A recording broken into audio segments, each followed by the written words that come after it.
Hello students, CUT UG examination 2024 के लिए आप प्रिपरेशन करना स्टार्ट कर चुके होंगे और यहाँ पर हम पॉलिटिकल साइंस डोमेन की प्रिपरेशन कैसे करनी है और ये जो हमारा कोर्स है 1999 इसमें पॉलिटिकल साइंस डोमेन भी इंक्लूड है।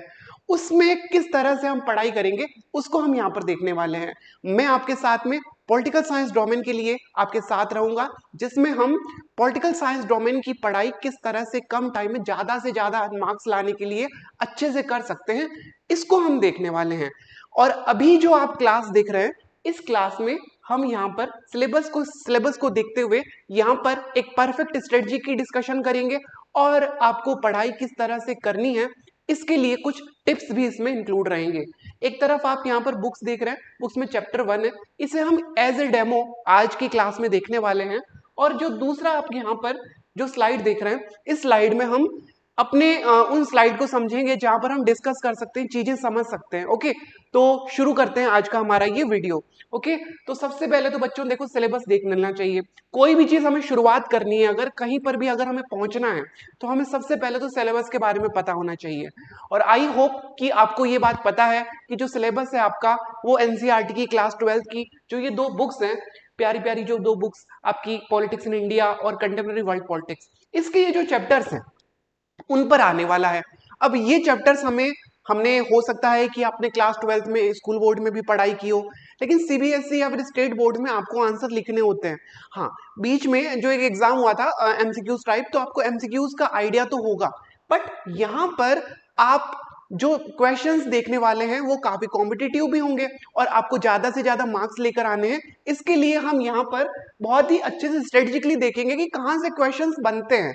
क्वेश्चंस हर जगह से बन सकते हैं, वो एक एरिया अगर हमें पता लग जाए तो इसे हमें डिफरेंटली स्टडी करनी होगी बुक को। और कम टाइम है हमारे पास में, तो हमारे पास में एक प्रॉपर एक नोट्स होना चाहिए, सारी चीजें होनी चाहिए, वही हम यहाँ पर देखने वाले हैं।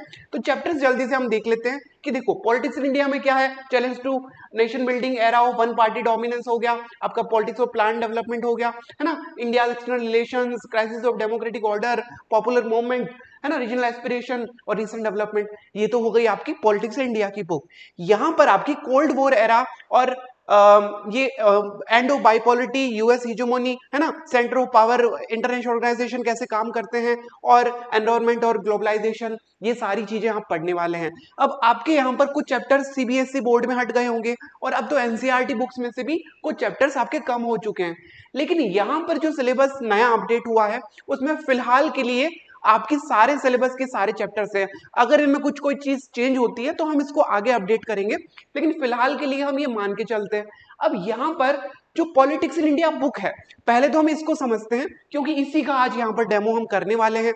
तो ये जो बुक्स है इसमें आपके यहाँ पर 8 से 9 चैप्टर्स जो हैं, जो मैंने यहाँ पर लिखे हैं, नेशन बिल्डिंग हो गया और आपका पार्टी पॉलिटिक्स हो गया, development, foreign policy, democratic order. तो यहाँ से आपको जैसे आइडिया होगा ना बच्चों कि जो टोटल क्वेश्चन आने वाले हैं वो है 50।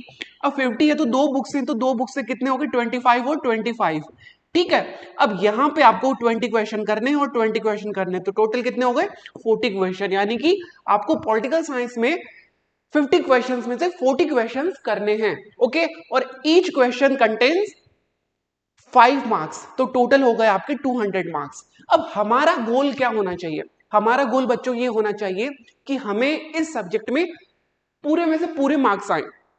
ऐसा पॉसिबल है? बिल्कुल पॉसिबल है भाई। आपके यहाँ 5 क्वेश्चन तो पहले से ही कम हो गए हैं ना, उसके बाद आप गलती क्यों करेंगे? और सिलेबस भी बहुत ज्यादा बड़ा नहीं है, कल को तो आपको बहुत ज्यादा भी पढ़ना पड़ेगा। तो यहाँ पर अगर सही तरीके से आप पढ़ाई करते हैं, जो जो चीजें आपको बताई जाएगी उसको हम अगर करते हैं तो हमारी तैयारी काफी अच्छे से हो जाती है और हम ये वाली चीज कर सकते हैं, है ना। अब लिमिटेड टाइम में हमें प्रिपरेशन कैसे करनी है, how to prepare each chapter in a limited time. तो understand the basic idea of each chapter. हमें एक चैप्टर का पहले तो आइडिया होना चाहिए, जितने भी चैप्टर्स हैं उन चैप्टर्स में क्या कुछ कंटेंट है, ये अगर आपको पता होता है ना तो आपके दिमाग की पूरी चैन इस तरह से काम करती है बच्चों कि आपका जैसे माइंड है, आपका यहाँ पर जैसे माइंड है, तो अब यहाँ पर आप पूरा एक दूसरे से चीजें लिंक कर सकते हैं, यानी कि आप सारी इंफॉर्मेशन चैप्टर 1 क्या है, चैप्टर 1 में सब टॉपिक्स क्या है, सब टॉपिक्स में क्या क्या चीजें आ रखी है, उन्हें मैं कैसे याद रख सकता हूँ। अगर एक स्टोरी के तरह आप याद करेंगे तो आप काफी अच्छे से याद कर पाएंगे, और वरना आप अगर अनऑर्गेनाइज तरीके से पढ़ाई करेंगे तो बच्चों बहुत मुश्किल होता है ना। जब मैंने अपनी पढ़ाई की थी, या फिर और भी जो लोग आपके साथी लोग हैं जिन्होंने अच्छे मार्क्स हासिल किए हों, अपने सीनियर्स, तो उन्होंने जब पढ़ाई की तो उन्होंने सबसे पहले तो अपने आप को ऑर्गेनाइज किया। जब हम अपने आप को ऑर्गेनाइज कर लेते हैं तो हमारा माइंड बहुत ही ज्यादा एकदम सेंट्रल हो जाता है, हमारे टॉपिक से रिलेटेड सारी चीजें आने लगती है। तो पहले तो हमें डरना छोड़ना है, डर तो बिल्कुल हटाना ही है हमारे को, और हमें क्या करना है, अपने आप को ऑर्गेनाइज करना है।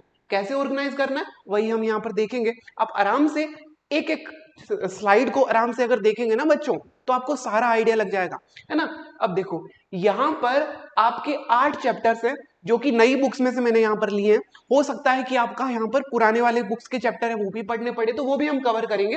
अभी जो नई एनसीईआरटी बुक्स है ना बेटा, उसमें आप यहाँ पर 8 चैप्टर कुछ इस तरह से देखेंगे।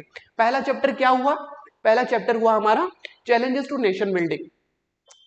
अब हमें पता होना चाहिए कि इसमें हमने क्या पढ़ा था। अगर आपने पॉलिटिकल साइंस डोमेन नहीं पढ़ा है और आप पॉलिटिकल साइंस डोमेन किसी एग्जाम के लिए ले रहे हैं, तो फिर आपको यहाँ पर इन चैप्टर्स के बारे में एक बेसिक आइडिया होना चाहिए।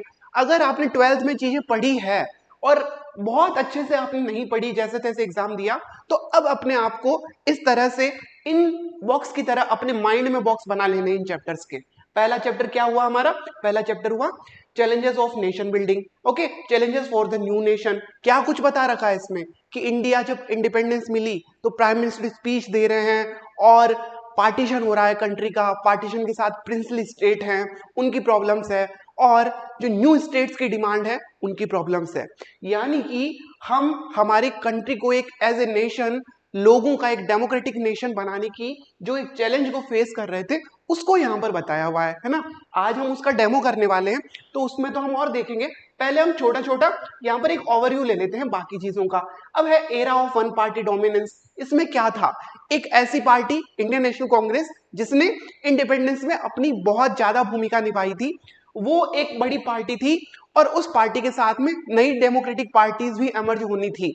तो कंट्री के अंदर क्या होता है कि जैसे कि इंडिपेंडेंस मिलती है और नेशन मूवमेंट होता है, तो फॉरेन जो रिजीम होती है वो तो चली जाती है, यानी कि ब्रिटिशर्स चले जाते हैं, लेकिन जिस देश के अंदर जो पॉलिटिक्स होती है उसमें ही तानाशाही आ जाती है। यानी कि वहां के जो नेता होते हैं वो इलेक्शन नहीं होने देते, और जो पावर का एक जो ग्रीड होता है ना बेटा, वो आ जाता है। तो यहाँ पर हमारे सामने सिचुएशन ये थी कि एक पार्टी का प्रभुत्व था, एक ही पार्टी के अंदर सारे जो वोट्स वगैरह मिलते थे, सारा सिस्टम चल रहा था, और वहां पर प्रॉपर इलेक्शन होना और डेमोक्रेटिक ऑर्डर रखना, ये भी एक बड़ा चैलेंज था, है ना। तो इसको यहाँ पर बताया हुआ है। फिर अगला चैप्टर आता है पॉलिटिक्स ऑफ प्लान्ड डेवलपमेंट।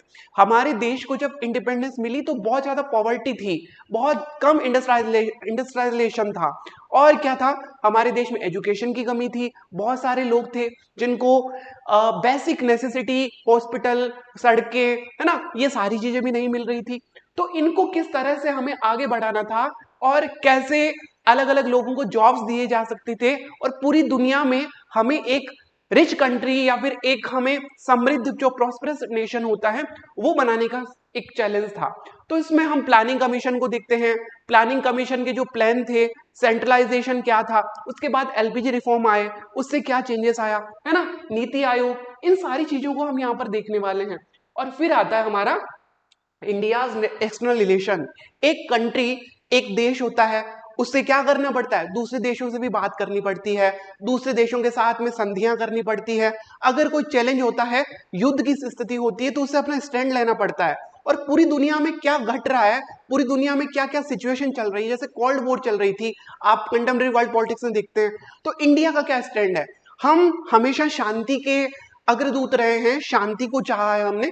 तो पीस कीपिंग अगर हमारी जो एक वो रही है, और हमने डिफिकल्ट सर्कमस्टेंसेस में इंडिपेंडेंस लिया है, तो हम हमारी कंट्री की पॉलिसीज क्या रही, चीन के साथ में, चाइना के साथ हमारी क्या पॉलिसी थी, और पाकिस्तान के साथ हमारा क्या रिलेशन रहा है, सार्क कंट्रीज, यूएसए, यूएसएसआर, और साउथ ईस्ट एशिया, है ना, ये सारी चीजें हम यहाँ पर पढ़ने वाले हैं बेटा।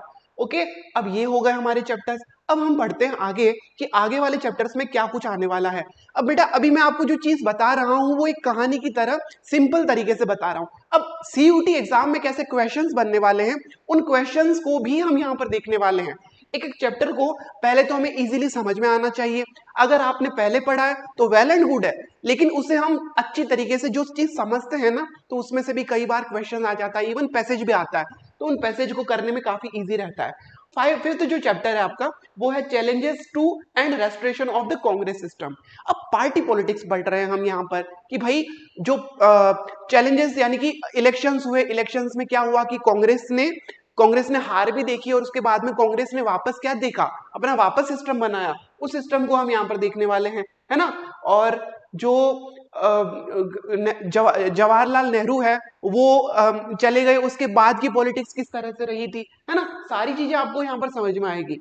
The crisis of democratic order, यानी कि हमारी जो कंट्री है उसके अंदर जो इमरजेंसी लगी थी, है ना, इमरजेंसी लगी थी, तो उसमें क्या हुआ था, हमारी कंट्री का जो डेमोक्रेटिक सिस्टम है वो कैप्चर हो गया था। वहां पर पुलिस का पूरा एक मतलब जो डेमोक्रेसी के जो लीडर्स थे, ऑपोजिशन के लीडर्स थे, उनको गिरफ्तार कर लिया गया था, है ना। ये जब सिचुएशंस बनी तो क्या हुआ, हमारी जो डेमोक्रेटिक ऑर्डर है यानी डेमोक्रेसी है, प्रॉपर इलेक्शन होना है ना, लोग अपने मूवमेंट उठा आंदोलन कर सकते हो, है ना, न्यू पार्टी है वो भी एमर्ज हो सकती हो, सरकार का विरोध किया जा सकता हो, न्यूज़पेपर में कुछ भी छप सकता हो, वो सारी चीजें एक थ्रेड में चली गई थी।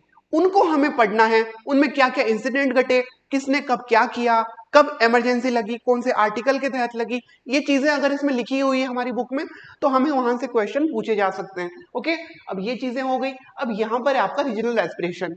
जैसे कि हमने चैप्टर 1 में देखा, वहां पर जो न्यू स्टेट्स की एक डिमांड थी वो क्या थी, अलग अलग रीजन से डिमांड थी ना, तो वो एस्पिरेशन थी, यानी कि उनकी इच्छाएं थी, उनकी आकांक्षाएं थी कि वो आगे बढ़े। तो एक तो स्टेटहुड की डिमांड है, वो भी क्या है, रीजनल एस्पिरेशन है।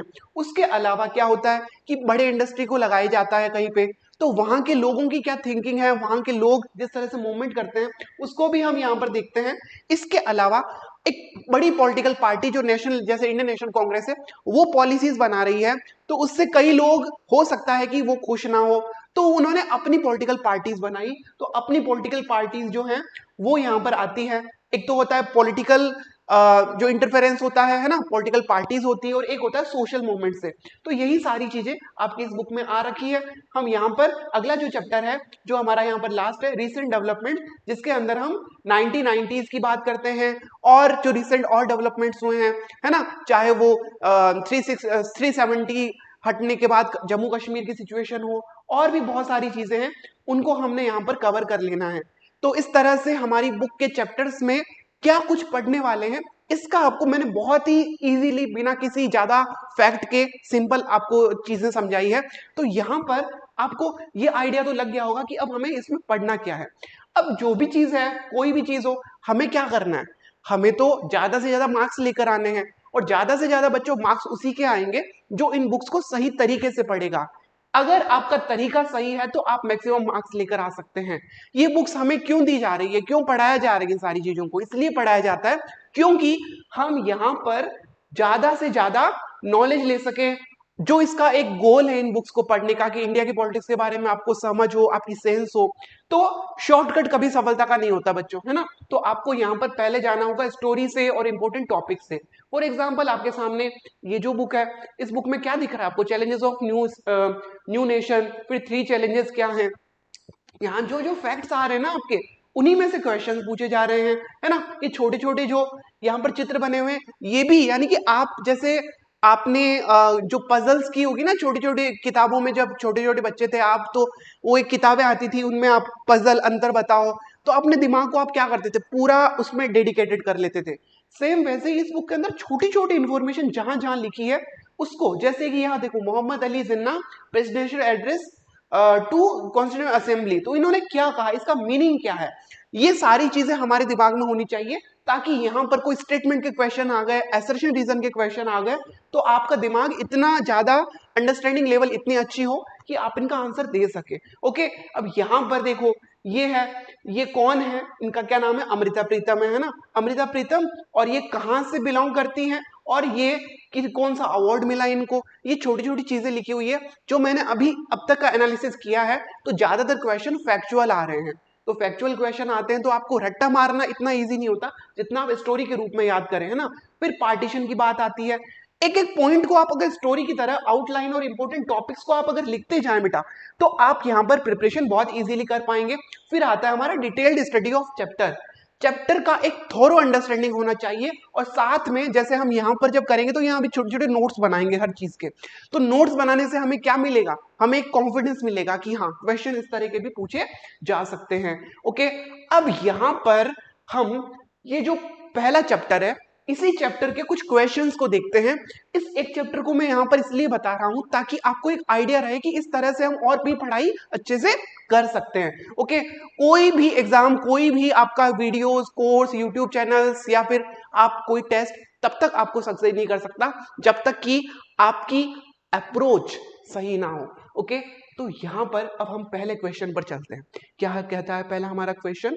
पहला क्वेश्चन कहता है कि आइडेंटिफाई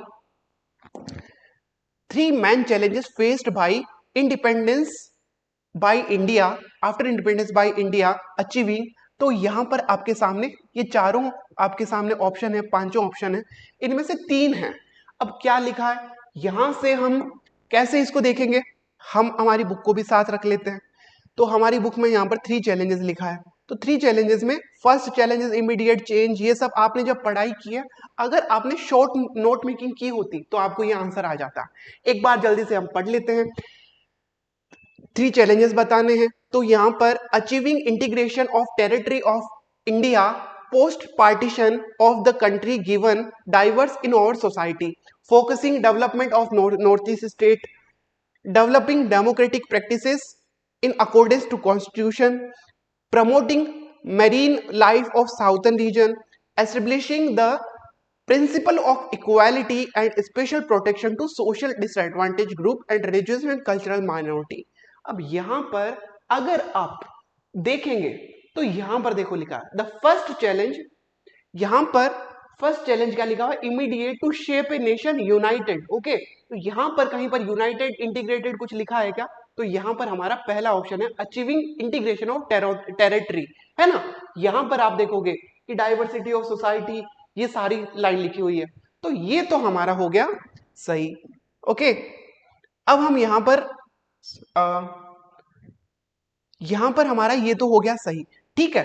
अब दूसरा हमारा चैलेंजेस क्या है, नॉर्थ ईस्ट स्टेट, ऐसा कहीं पर भी हमारा इस बुक में नहीं लिखा हुआ। इस बुक में अगर आपने पढ़ा है, कहीं पर देखा है, तो आपको ये वाली चीज नहीं मिलेगी, तो ये तो नहीं है हमारा। तीसरा क्या है, C developing democratic practice in accordance with the constitution. हाँ, ये तो सही है। ये कहाँ लिखा है, इंडियन कॉन्स्टिट्यूशन के बारे में आपने पढ़ा होगा। सेकंड चैलेंजेस क्या है कि रिप्रेजेंटेटिव डेमोक्रेसी हो। तो यहाँ पर इसका आप मीनिंग अगर समझ गए तो आपको यहां पर इसको आइडेंटिफाई करने में कहीं कोई प्रॉब्लम नहीं होने वाली है। Promoting marine life and southern reason, ये इतना बड़ा चैलेंज थोड़ी है, तो डेवलपमेंट का चीज है। इसको कहीं पर यहां पर 3 चैलेंजेस में नहीं लिखा हुआ है। आप इन 3 पैराग्राफ को भी अगर ढंग से कर लेते हो तो इस ऐसे क्वेश्चन का आंसर आप देख पाते हो। अगला क्या है, प्रमोटिंग मरीन लाइन, ये तो नहीं है। अगला क्या है, establishing the principle equality and equal protection of social advantage. यहां पर आपके सामने डिसएडवांटेज, प्रोटेक्शन, ये सारी चीजें लिखी हुई है। तो इसका मतलब क्या हुआ, आपने इन चैप्टर्स की चीजों को अंडरस्टैंडिंग लेवल पर अच्छे से समझ लिया, तो आपका ये क्वेश्चन कोई भी गलत कर नहीं सकता। ओके, तो यहां पर हो गया ए, सी एंड ई। कहां है ए, सी एंड ई? अब यहां पर कई बार क्या होता है ना, कंफ्यूजन होती है बच्चों को कि यार हमें एक तो आ रहा है, 2 या 3 में कंफ्यूजन है। तो अगर आप यहां पर ए और सी निकाल लेते हो तो ई आपको अगर नहीं भी पता है ना, तो भी आप इसको आंसर को सही कर सकते हो, है ना, क्योंकि आपको पता है ए सही है, सी सही है। अब यहाँ पर बाकी में कंफ्यूजन है, तो ई तो एक ही जगह है ना, ए और सी का और कहीं पर है क्या? हाँ, ए और बी, तो बी आपने कहा गलत है।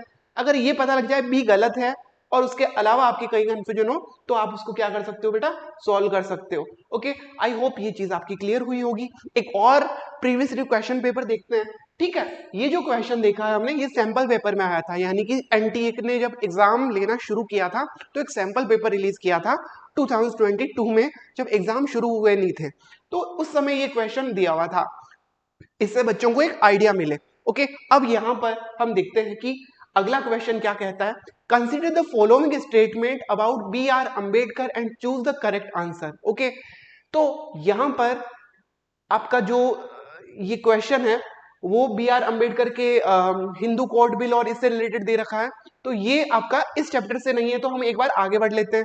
अगला क्या है, after independence Nizam responded unleashing paramilitary force known as Razakars. बहुत ही अच्छा क्वेश्चन है, एक अच्छा एग्जाम्पल है, हमें इस चैप्टर के अंदर से क्वेश्चन आने का एक आइडिया लगे उसका। अब अगर हम इस चैप्टर को एक स्टोरी की तरह करते तो क्या होता हमारा यहां पर, एक मिनट, ये क्वेश्चन अपने आप सोल्व हो जाता। कैसे होता, देखो आप यहां पर जब देखोगे ना कि हैदराबाद की बात हो रही है निजाम की, है ना, रजाकार, तो यहां पर लिखा है कि Hyderabad is largest princely state था। अब इसकी कहानी तो आपको पता ही होगी अगर आपने ये चैप्टर पढ़ा है कि भाई हमारे सामने बहुत सारे स्टेट्स थे जो कि प्रिंसली स्टेट थे, और अंग्रेज जब यहां से चले जाते हैं तो वो प्रिंसली स्टेट्स को भी ये कहते हैं कि आपने हमारे साथ में पैक्ट किया था कि आप हमारी सुप्रीमेसी मानोगे, अब जब हम जा रहे हैं तो आप अपने अकॉर्डिंग अपना देख लो। अब इंडियन नेशनल मूवमेंट था, उसने पूरे इंडिया को यूनाइटेड करने का सोचा, तो जो प्रिंसली स्टेट्स में जो लोग रहते थे वो भी इंडियन नेशनल कांग्रेस के साथ थे। ऐसी कंडीशन में जो प्रिंस थे उनके साथ में जनता जुड़ना चाहती है नहीं जुड़ना चाहती है भी बड़ा संकट था। तो कुछ प्रिंसली स्टेट तो ये समझ गए थे कि भाई इंडियन नेशनल कांग्रेस में के साथ में जो चीज हुई हुई है, उसके बाद में अंग्रेज जो हमारे साथ में पैक्ट किया था उससे अब टाइम बहुत बदल गया है, 200 साल बाद अब लोग इतने समझदार हो गए हैं कि हमारी राजा रजवाड़ा का शासन नहीं चलने वाला है। तो उन्होंने तो वल्लभ भाई पटेल साहब को क्या कहा कि भाई आप हमारे संभालो स्टेट को और हमें हमारा पेंशन दे दो या फिर हमें हमारी सुविधाएं दे दो थोड़ी सी, है ना। उनको इलेक्शन लड़ना पड़ रहा था, अगर वो ऐसा नहीं करते राजा तो क्या होता, जनता विद्रोह करती। लेकिन हुआ क्या, हैदराबाद बहुत बड़ा स्टेट था और हैदराबाद ने क्या कहा कि भाई हम तो रहेंगे आजाद, और ऐसी कंडीशन में क्या हुआ कि लार्जेस्ट प्रिंसली स्टेट था, और जो आज के समय में हमारा महाराष्ट्र कर्नाटक और आंध्र प्रदेश का जो पार्ट है ना, उसका पूरा है ना एक मतलब कवर किया हुआ क्षेत्र था। और वो क्षेत्र जो था उसमें जो राजा थे, किंग थे, उसका नाम था निजाम। ओके, और निजाम ने कहा कि भाई हम तो रहेंगे इंडिपेंडेंस। ओके, और उसके बाद में क्या हुआ कि वहां के जो लोग थे उन्होंने कहा, क्या कहा कि भाई देश आजाद हो रहा है, हमें अंग्रेज चले गए, हम राजा राजवाड़ों की गुलामी क्यों करें, हमें भी डेमोक्रेसी में जाना है, हमें भी इंडिया का पार्ट बनना है, हमें भी क्या बनना है, डेमोक्रेटिक कंट्री का पार्ट बनना है। तो उन्होंने जो विरोध किया तो क्या हुआ कि उन्होंने विरोध के अंदर कौन कौन थे, इंडियन नेशनल कांग्रेस के लोग थे और कम्युनिस्ट थे। तो निजाम ने क्या किया, रेस्पोंड किया, और जो उसकी पैरामिलिट्री थी रजाकारा, तो रजाकारा को क्या किया उन्होंने, रेस्पोंड करने का कहा, यानी कि दमन करने का कहा, यानी कि कहा कि भाई ये विरोध मत होने दो। तो उन्होंने क्या किया, वायलेंस की, ताकि मारपीट करके लोगों को दबा दिया जाए। जब ऐसा करने की सिचुएशन आई तो बहुत सारे लोगों को मारा गया, हत्याएं की, और बहुत ही ज्यादा हिंसा अत्याचार किए गए। और ऐसी कंडीशन में क्या हुआ कि जो इंडियन गवर्नमेंट थी, यानी इंडिया, आज देखो ना, हम अगर मैप में देखते हैं तो मैप में हमें क्या दिखता है, हमारा ये जो हमारा ये साउथ इंडिया है, साउथ इंडिया का ये सारा पार्ट है और पूरा यहाँ पर इंडिया ही तो है। तो यहाँ पर एक जगह हैदराबाद आता है, जो कि हैदराबाद को ये सिचुएशन से बाहर निकालना था। तो हमारे जो प्राइम मिनिस्टर नेहरू थे और हमारे पटेल होम मिनिस्टर थे, उन्होंने अपनी आर्मी भेजी, इंडियन आर्मी, जिसने क्या किया, कुछ दिनों में सरेंडर करवा दिया। उस राजा को कहा कि भाई राजा जी अब आपकी नहीं चलने वाली, और अब आपको क्या करना पड़ेगा, इंडिया का पार्ट बनना पड़ेगा। तो उसी से ये क्वेश्चन आया। अब ये कहानी मैंने आपको हल्के से शॉर्ट में बताई है, तो उससे क्या है ना कि आपको इस क्वेश्चन का आंसर पता लगेगा। बच्चों ये क्वेश्चन एग्जाम में आ चुका है, इसीलिए मैंने यहाँ पर आपको दिया है। ओके, तो यहाँ पर जो क्वेश्चन है वो ये कहता है, after India independence Nizam responded by unleashing a paramilitary force known Razakars people of Hyderabad. तो अब आपको पता है ना कि ये रजाकार निजाम कौन था, निजाम हैदराबाद का रूलर था, है ना। तो ये क्वेश्चन आपका बहुत ही सिंपल फैक्चुअल क्वेश्चन है। आपने स्टोरी समझी, आपको ये भी पता लगा कि रजाकारों ने क्या किया, रजाकारों ने वायलेंस की, उसके बाद में इंडियन आर्मी ने, तो यह स्टेटमेंट भी आ सकते थे आपके। ओके, तो इस तरह के क्वेश्चंस एग्जाम में आते हैं। Apart from being the deputy prime minister which other portfolio Sardar Patel hold. तो अभी मैंने कहा कि वो होम मिनिस्टर थे, तो यहां पर क्लियर लिखा है, क्या लिखा है कि देखो यहां पर the leader of movement follower deputy prime minister and first home minister of independence in India. अब इसी बुक में से आपने अलग अलग इंफॉर्मेशन को अगर अच्छे से सुना है तो आपको यहाँ पर आंसर आ जाएगा। अब यहाँ है मणिपुर, हैदराबाद। अब देखो नवाब कहाँ से थे, निजाम हैदराबाद से थे, है ना। और मणिपुर का जब आप पढ़ेंगे यहाँ पे तो मणिपुर में यहाँ पर आएंगे राजा बौद्ध चंद्र सिंह। यानी कि कौन सा नेम किससे रिलेटेड है। बचपन में जब हम दादी नानी की कहानियां सुनते थे ना तो हमें पता होता था कि चिंटू कौन है, नानी के घर जा रहा है ना। उसमें 2-3 कैरेक्टर आते थे, सब कुछ हमारे दिमाग में फिट हो जाता था। ये क्या है बेटा, ये फैक्ट है। अगर आप जल्दी में सारे एमसीक्यूज करके शॉर्ट में अगर जाएंगे तो आपको ज्यादा समझ में नहीं आएगा, और स्टोरी में अगर हमने ये सारी चीजें कर ली तो कोई भी हमें रोक नहीं सकता। अब कहोगे सर इतना कम टाइम में हम कैसे पढ़ाई करेंगे। क्यों नहीं कर सकते। अगर आपके पास में आज से 2 महीने हैं और आप 2 महीनों में आप 3 घंटे, 2 से 3 घंटे अगर इस एग्जाम के लिए दे, सप्ताह में 5 दिन भी अगर आप दे तो 50 डे में अगर आप इतने दिन देते हो तो आपके पास 100 से 120 घंटे हैं। इतना टाइम तो बेटा बहुत है। हम इन चैप्टर्स को एक घंटे में अच्छे से स्टोरी की तरह कर सकते हैं और उनमें से इंफॉर्मेशन निकाल सकते हैं। बचा हुआ 1 घंटा क्या करोगे, आप नोट मेकिंग करोगे। नोट मेकिंग करने के बाद में क्या करोगे, टेस्ट लगाओगे। टेस्ट लगाओगे तो क्या होगा, दिमाग चलेगा, और टेस्ट करने में तो टाइम लगता है सर। टेस्ट करने के लिए हम यहाँ पर एमसीक्यूज ओपन करेंगे, क्विज करेंगे, बार बार क्विज करेंगे, उससे हमारा टॉपिक अच्छे से अपने आप हो जाएगा। ओके, तो अब जल्दी से और क्वेश्चंस देख लेते हैं। क्या क्या क्वेश्चन है। Which state India day organised in linguistic basis. Obviously अब यहाँ पर जब हम इस चैप्टर को पढ़ेंगे तो आपने इस चैप्टर को तो कहीं ना कहीं किया ही होगा ना बेटा। अगर नहीं किया है तो इस चैप्टर के बारे में मैं आपको बाद में डिटेल में बताऊंगा। तो यहाँ पर आप देखोगे कि ये जो अपना फॉर्मेशन ऑफ आंध्रा है ना, वो कैसे बना, है ना। तो इस पर आपके यहाँ पर क्लियर लिखा हुआ है कि लैंग्वेज के बेसिस पे बना, तो हमारा आंध्र प्रदेश करेक्ट हो गया। ओके, अब यहाँ पर इस चैप्टर को करने के दौरान अभी तो मैंने आपको क्वेश्चन दिखाए थे, छोटी छोटी कहानियां सुनाई थी, लेकिन अगर आप कोर्स का पार्ट होते, आप कोर्स को समझते, चीजों को जानते, तो किस तरह से आप ये सारी चीजें करते। अब यहाँ पर हम ये देखने वाले हैं। ओके, अभी ये चैप्टर हम वापस शुरू से ओपन कर लेते हैं। ठीक है, तो अब यहां पर हम देखने वाले हैं बेटा कि आपका यहां पर चैप्टर शुरू होता है जिसमें हम यहां पर देखते हैं the end of 200 year old British rule in India.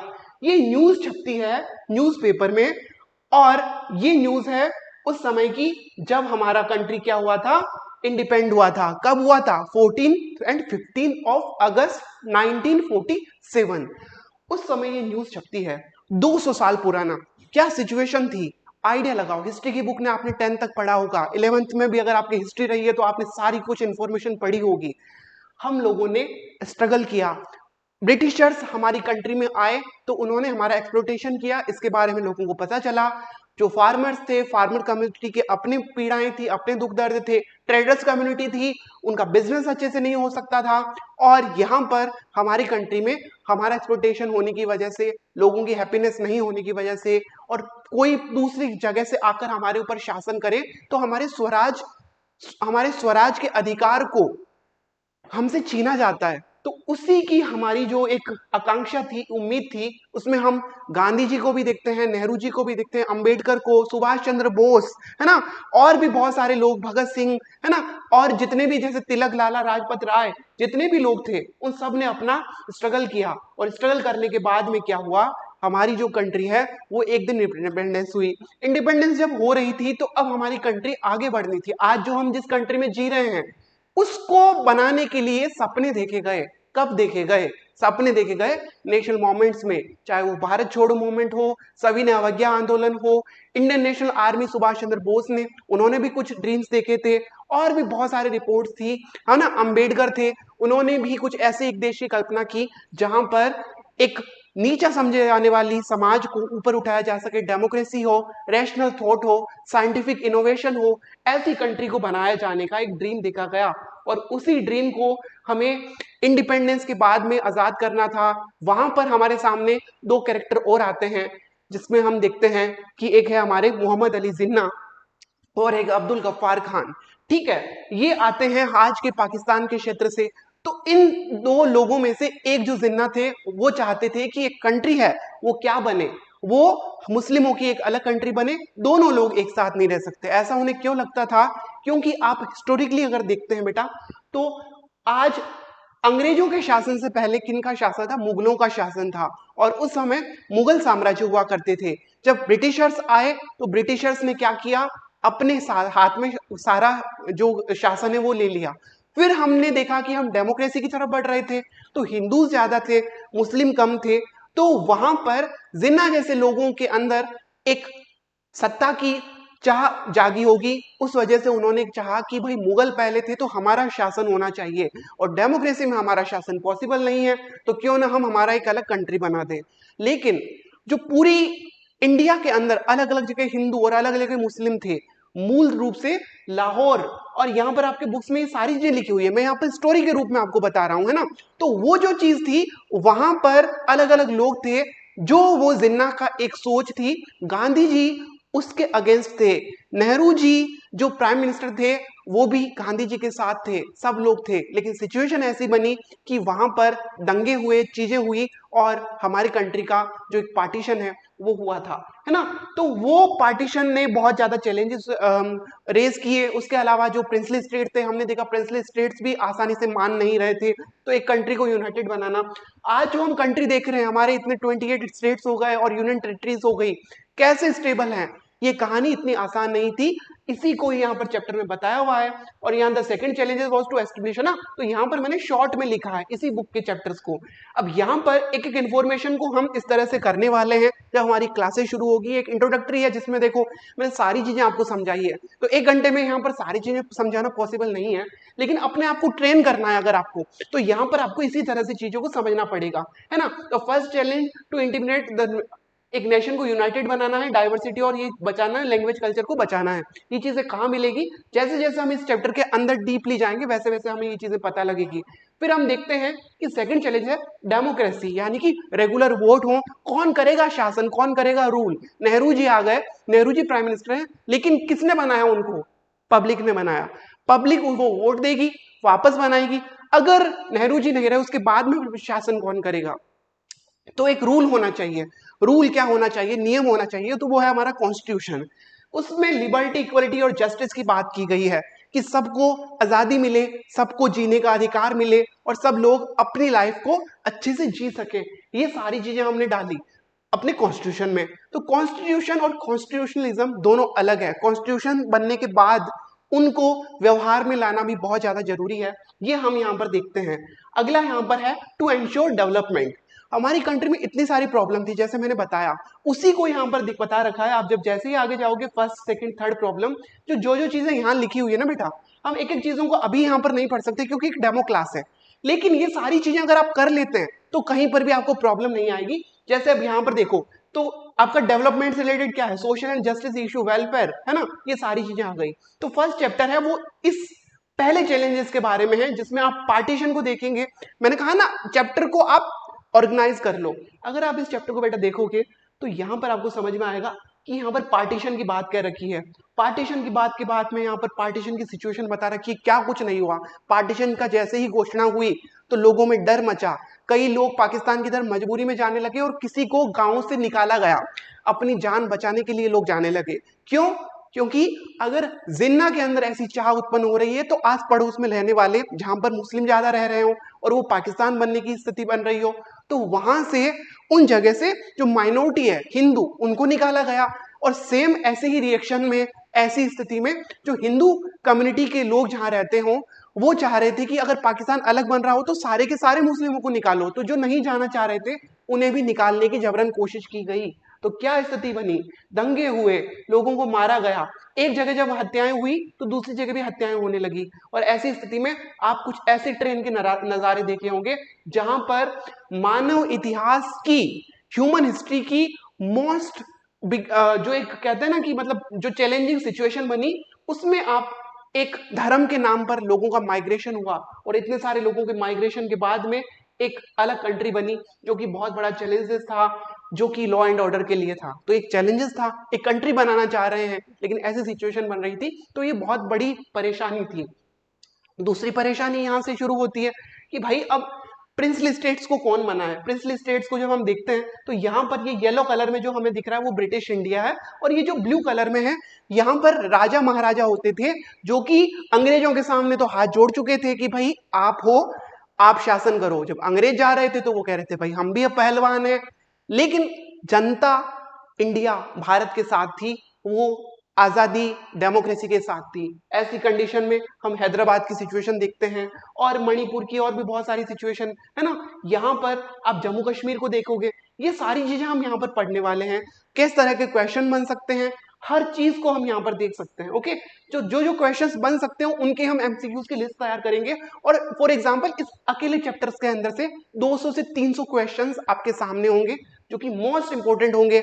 वहां असर्शन रीजन के भी क्वेश्चन होंगे, स्टेटमेंट्स के भी होंगे और आपके फैक्चुअल क्वेश्चंस भी होने वाले हैं, अलग अलग टेबल्स होगी। ठीक है, अब यहां पर आप देखो ये जो दो पॉइंट्स हैं वो पॉइंट्स उस पार्टीशन को किस तरह से देखते हैं ये बता रखा है।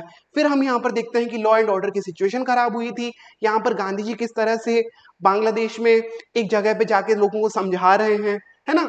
और ये हमारी सिचुएशन है कंट्री की, है ना। और कौन कौन से अधिकार मांग रहे थे, है ना, प्रिंसली स्टेट से हमारे पटेल जी। ओके, ये सारी चीजें हो गई।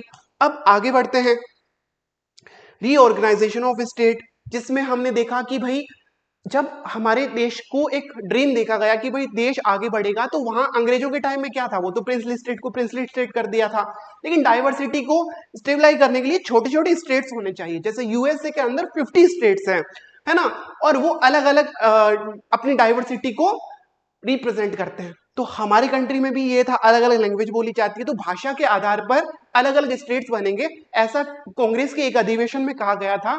तो उसकी मांग वापस उठने लगी कि भाई अब तो कांग्रेस के हाथ में शासन है, तो वो हमारी मांगे पूरी कर दो।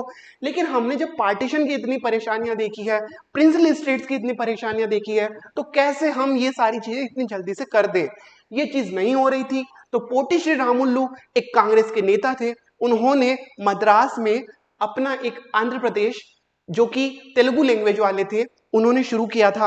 और उसके बाद में हम देखते हैं कि क्या होता है, हमारी कंट्री में अलग अलग स्टेट्स बनते हैं।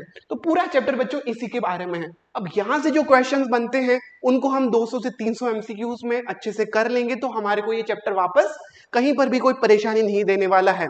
अभी मैंने यहाँ पर एक चैप्टर का एग्जाम्पल दिया है, आपको सभी चैप्टर्स, चाहे वो पार्टी पॉलिटिक्स वाला चैप्टर हो, इंडिया एक्सटर्नल रिलेशन वाला चैप्टर हो, तो कंपैरेटिवली काफी छोटे चैप्टर हैं। बड़ा चैप्टर जैसे ये है, तो मैंने ये अभी यहाँ पर लिया था। अब यहाँ पर बात करते हैं हमारी सेकंड बुक की, कंटेम्प्रेरी वर्ल्ड पॉलिटिक्स। तो वर्ल्ड पॉलिटिक्स में भी इसी तरह से क्वेश्चंस बनते हैं, और अगर आप प्रॉपर प्रिपरेशन इस तरह से करते हैं तो आपको यहाँ पर कोई भी परेशानी नहीं आएगी। टाइम बेटा आपको देना पड़ेगा, सफलता की गारंटी आपकी मेहनत पर है। और प्रश्न कहीं से बाहर से नहीं आते बेटा, यहीं से आते हैं, जितना दिमाग लगाओगे। अब आपका यही रील्स है, यही इंस्टाग्राम है, यही आपका यूट्यूब है, सब कुछ यही है। बस 2 महीने अपने आप को लगा दो, अपने ड्रीम कॉलेज में एडमिशन लेकर आप अपने पूरे करियर को बदल सकते हो, अपनी लाइफ को बदल सकते हो। ओके, और हमारी यहाँ पर यही कोशिश है कि ज्यादा से ज्यादा आपको इस मिनिमल प्राइस में मिले। और इस प्राइस में जो बड़ी बड़ी कोचिंग्स हैं, बहुत सारी भीड़ में आपको क्लासेस मिलती है, वही क्लासेस वही रेट में, वही क्लासेस नहीं बल्कि उससे बेटर आपको वन ऑन वन इंटरेक्शन वाली क्लासेस मिलेगी, जहां पर अपनी सक्सेस को इंश्योर कीजिए। अपनी पूरी समर्पण के साथ आप मुझसे बात कर सकते हैं। आप यहाँ पर अपने और किसी डोमेन सब्जेक्ट को प्रिपरेशन करनी है तो इस तरह से अपने आप को डेडिकेट होके, झोंक के, अपने आप को पूरा तपा के अपने ज्यादा से ज्यादा मार्क्स लेकर आने की पूरी कोशिश करें। और अगर आप ऐसा करते हैं तो आपको कोई नहीं रोक सकता बेटा। अच्छे से पढ़ाई करते रहें। ये वापस हम देखते हैं क्वेश्चंस, तो वही क्वेश्चंस आपको इजी लगने लगेंगे बेटा। After independence of Nizam responded unleashing army, है ना, ये डिफेंस मिनिस्टर हो गया, है ना। अब देखो हैदराबाद नवाब, ये क्वेश्चन हो गया। और क्या question, reorganise for linguistic basis. ठीक है, तो अभी हमने पहले क्वेश्चंस देखे थे और अब हम स्टोरी को देखने के बाद में अगर क्वेश्चंस देखें तो काफी इजी लगेगा। अब यहाँ पर अलग अलग डेट्स भी हैं, डेटा भी है, कौन सा स्टेट किससे अलग हुआ, ये सारी चीजें जो लिखी हुई है उनको हम एक अलग टेबुलर फॉर्मेट में आपको नोट्स प्रोवाइड करेंगे। उन नोट्स को आपको पढ़ना है, एमसीक्यूज करने हैं, वीडियो से अटेम्प्ट करो। आप मोबाइल में ऐप में जाके करोगे केपी एग्जाम प्रेप में तो भी आपकी प्रिपरेशन होगी। तो इस तरह से बेटा आपको पढ़ाई करनी है, अच्छे से पढ़ाई करो। और जल्दी से जल्दी अगर आप एनरोल होना चाहते हो तो जल्दी से जल्दी बेटा एनरोल हो जाओ। इस वीडियो के डिस्क्रिप्शन में भी लिंक्स हैं और इसमें जो पहला कमेंट है पिन किया हुआ, वहां से भी आप लिंक पे कमेंट कर सकते हैं। ओके, और इसके अलावा कोई भी चीज आपको अगर पूछनी हो, कोई भी डाउट हो, तो क्या करेंगे आप करेंगे आप करेंगे इस नंबर पे कॉल।